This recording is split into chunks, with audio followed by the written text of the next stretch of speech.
என்றைக்காவது உங்க மனைவிக்கு சாப்பாடு கொஞ்சம் டிலே ஆயிட்டுன்னு வைங்க, 10 நாளைக்கு வீட்டுல அடுப்பெரியலன்னு வைங்க, தண்ணிய குடிச்சுதான் வாழ்க்கையை கழிக்கணும்னு வைங்க, என்ன நடக்கும்னு நினைக்கிறீங்க?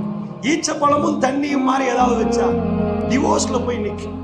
பெருமானார் 9 நாட்கள், அதாவது 29 நாட்கள் தங்கள் மனைவியோட பேசல.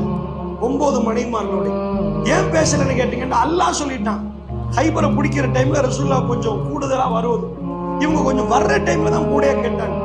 ரசூல்லாவுடைய மனைவிமார்களை பத்தி நீங்க புகார்ல போய் ஹதீஸை பரட்டி பார்த்தா வழங்கும்.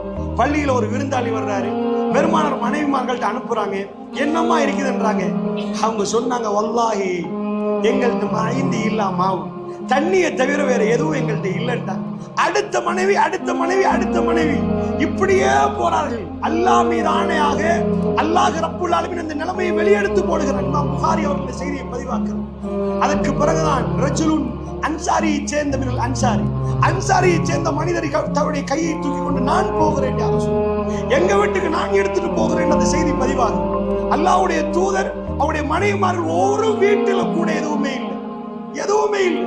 பஞ்சத்தின் உச்ச வேதனை அவங்க அனுபவித்தாலும் அல்லாஹ்வுடைய நல்லடியார்களே, பெருமானாருடைய முகம் மலர்ந்தே இருந்துச்சு.